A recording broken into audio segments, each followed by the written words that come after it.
October morning in Texas is surprisingly cool and crisp, so I gladly take a deep breath of this fresh air.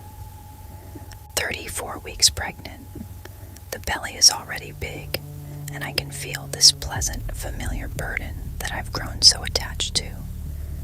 I sit at the kitchen table, warming my hands around a hot mug of tea, while Homer's words echo in my mind.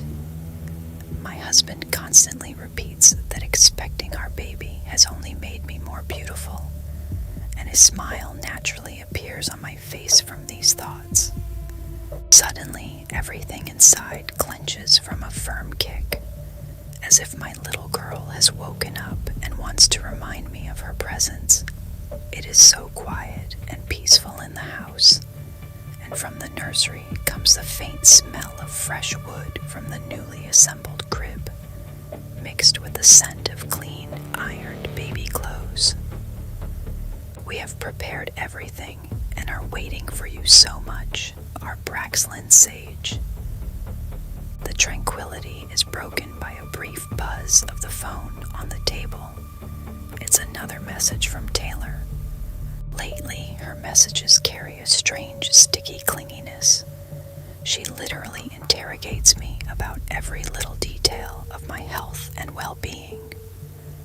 But I'm used to seeing only the good in people, and I write it all off to her own pre-birth nerves, especially since she texted that she wants to drop by and visit me today. I hear a quiet knock and leave my mug on the table to go meet my friend. I grab the cold metal handle of the door and open it, smiling genuinely at Taylor. I take a step back and let her into my home, into my safest fortress. But the moment she crosses the threshold, the air around us suddenly becomes thick and viscous, making it suddenly hard for me to breathe. I turn away for just 1 second to pour her a glass of water, when suddenly a blinding light flashes before my eyes. A dull, deafening pain pierces the back of my head, making my legs instantly give way. I lose my footing and plummet downward until the hard parquet violently strikes my face. A piercing, high-pitched ringing starts to build up in my ears, completely drowning out all other sounds. My hands, purely by reflex, clutch my stomach, desperately trying to shield and protect the most precious thing I have. I try to scream, my throat tearing from terror, but the sound comes out muffled and unnaturally weak. Through a veil of tears and pain, I look up and realize with horror that I don't recognize the face looking down at me. It is not a human standing before me. There is not a drop of pity in her eyes, only an empty, icy abyss. I notice the cold, metallic gleam of a scalpel in her hand. A sharp, unbearable pain flares up on my skin over and over again. I cry and beg her to stop, promising to give her anything, my car, money, everything in the world. But the only response I hear is a terrifying, methodical silence without a single sound of breathing. My lungs fill with the warm, sticky smell of blood that carries a strong metallic tang. The light in the living room begins to fade, and everything around me slowly narrows into a single dark dot. The cold creeps up from the parquet, paralyzing my arms and legs completely, and the last thing my fading consciousness desperately clings to, before finally plunging into darkness, is my little Braxland, POV of the perpetrator, Taylor. The skin under this dead rubber is constantly itching and burning like fire. For 10 long months, I've been wearing this damn silicone belly that presses and chafes with every single movement. In the evenings, I sit on the couch and feel Wade carefully rubbing it with his warm hands, listening to his excited whispers. He is so sure he's going to be a father, and so blind that he believes the ordinary ultrasound ultrasound printouts I simply found on the internet without asking any questions. I can barely hold back a smirk when I remember our gender reveal party, where all those idiots stood around crying tears of joy. But the terrifying truth is that inside me there is absolute emptiness and only ugly scars from a past surgery. I am physically incapable of giving birth, and if Wade finds out the truth or realizes that I have been lying all this time, he will leave me that very same day. But I never give up what rightfully belongs to me. Time is almost up because today is October 9th, the exact day I promised to go with him to the clinic in Idabel for the delivery. I grip the steering wheel of the car so hard that my knuckles turn white from the tension, and the air conditioning blows ice-cold air right into my face, yet sticky sweat still runs down my back. Parking on a quiet street in New Boston, right outside Reagan's house, I stare at her windows. Stupid, sickeningly naive Reagan, whose pregnancy went so smoothly without a single complication. She became the perfect target for me. I step out of the car and clearly hear the fine gravel crunching under the soles of my sneakers. A bag hangs on my shoulder, its strap cutting painfully into my skin because a hammer is rolling around inside, and a sharp scalpel waits for its moment in the side pocket. I walk up to the front door and knock quietly. She opens almost immediately, with that same trusting, annoying smile on her face. I step over the threshold of her house and catch the faint babble of her 3-year-old daughter playing in the next room. But I couldn't care less. A child won't be an obstacle. Reagan turns her back to head to the kitchen, making her biggest and final mistake.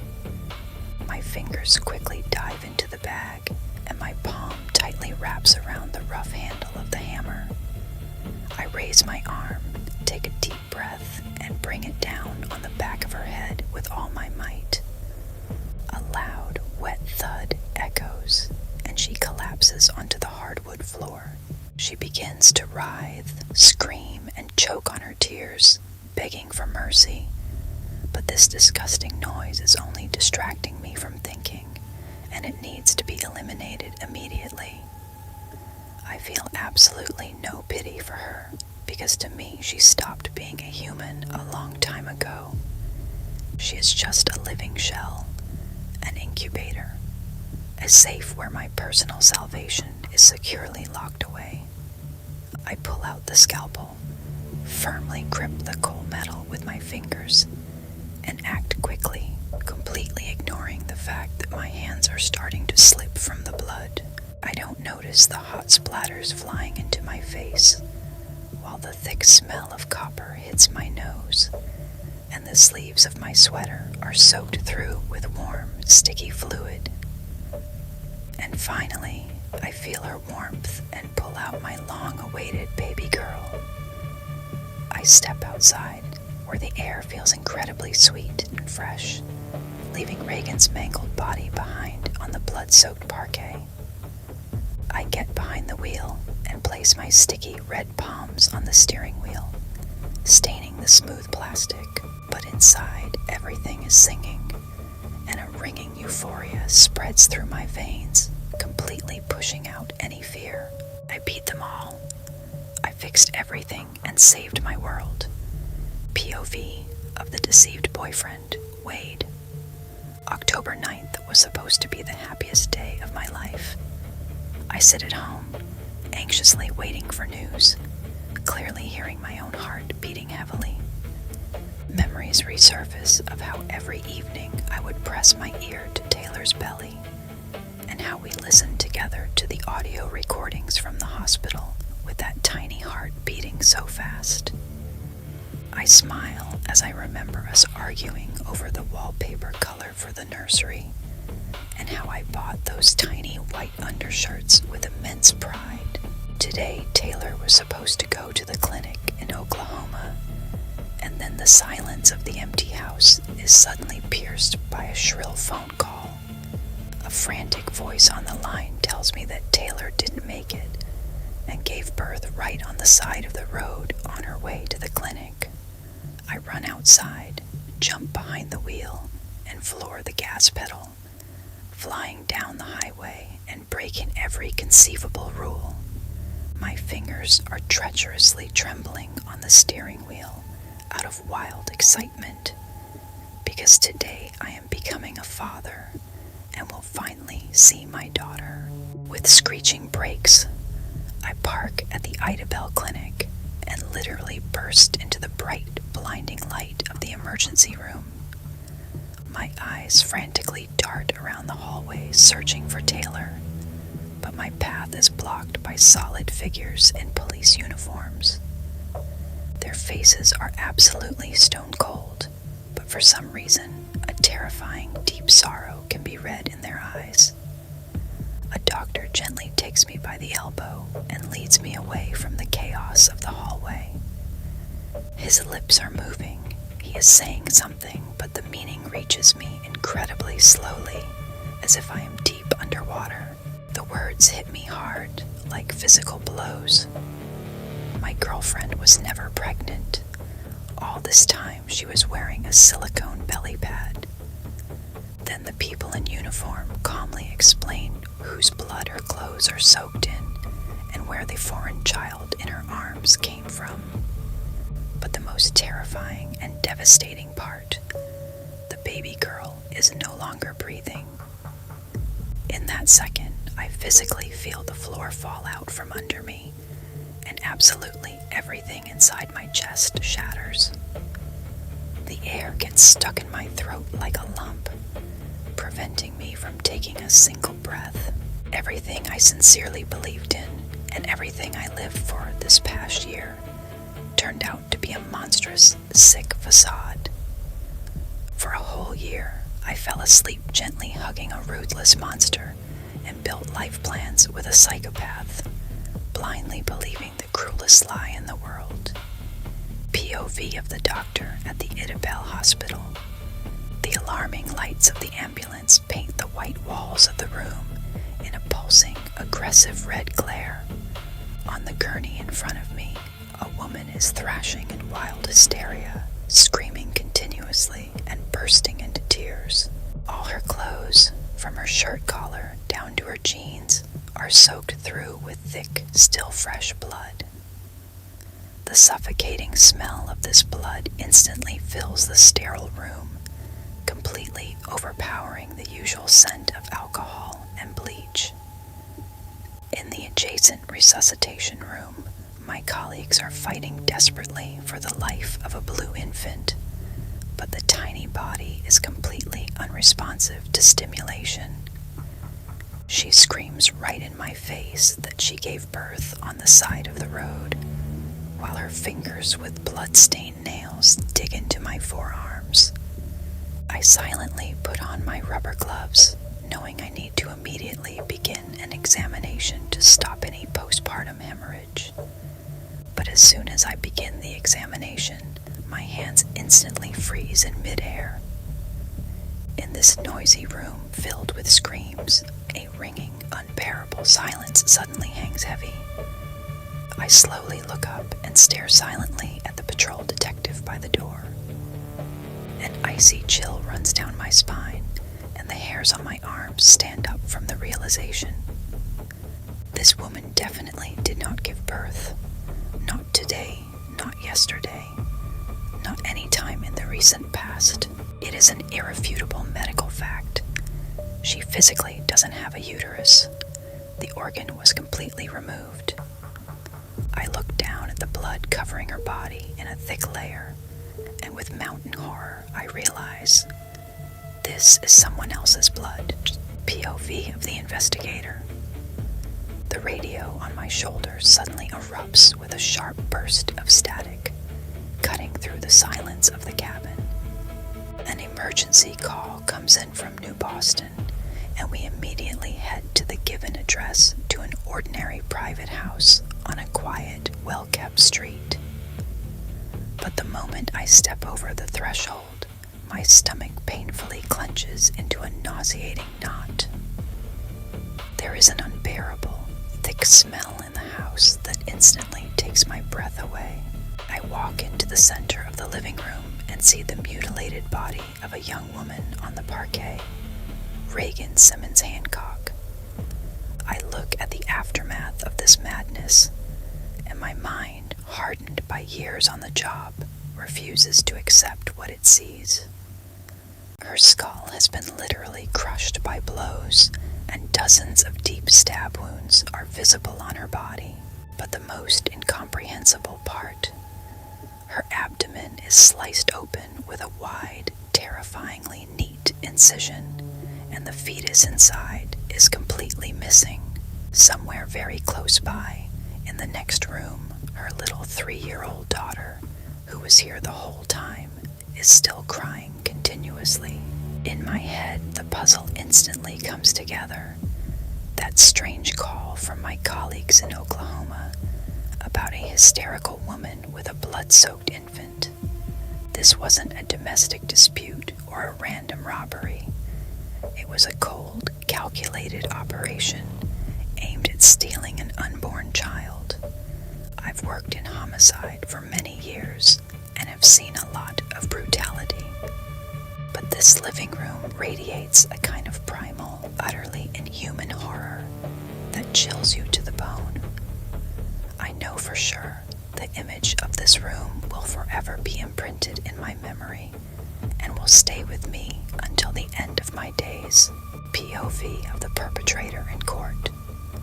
Autumn of 2022, and I am sitting in a massive courtroom that feels crushing in its size. My palms rest motionless on the defense table, where the smooth varnished wood unpleasantly chills my sweaty skin. I physically feel dozens of piercing stares on me, burning my back with pure, undiluted hatred. I turn my head toward the gallery and catch Wade's gaze, which has not a single drop of past adoration left, only concentrated, disgusted revulsion.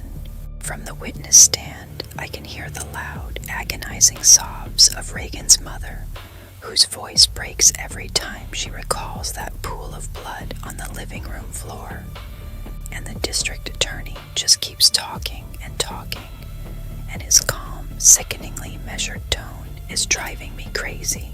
He theatrically pulls my silicone fake belly out of a cardboard box and throws it right onto the table in front of the jury as the main piece of evidence. Then he monotonously reads out my browser history, broadcasting all my search queries about faking ultrasounds and caring for premature babies to the entire room. They ruthlessly, layer by layer, turn my whole life inside out and trample the reality I had built so carefully and for so long right in front of everyone. Numb, I wait for the jury's decision, but they return to the room too quickly, and that is always a bad sign. The strike of the judge's gavel echoes with a dull, painful thud in my skull as the sentence is read. The death penalty. Female death row, solitary confinement at the Mountain View unit in Texas. It's always dimly lit here, and the dampness seeping from everywhere chills you to the bone through the thin prison uniform.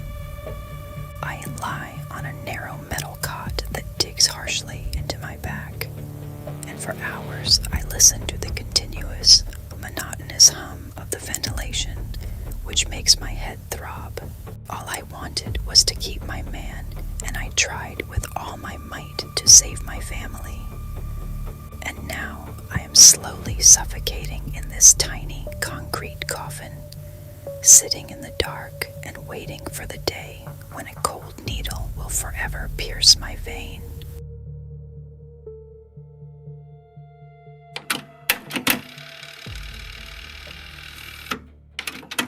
If we set all emotions aside, we are left only with the facts and the clear timeline of the investigation. The victim, Reagan Simmons-Hancock, 21 years old, who was 34 weeks pregnant.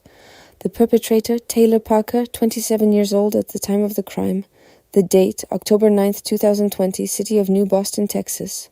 The investigation revealed that Taylor Parker had faked her pregnancy for almost a full year, carefully hiding the fact that she had undergone a hysterectomy from all her loved ones. After murdering Reagan and stealing the fetus, Parker attempted to flee by car toward Oklahoma, but a highway patrol stopped her for speeding.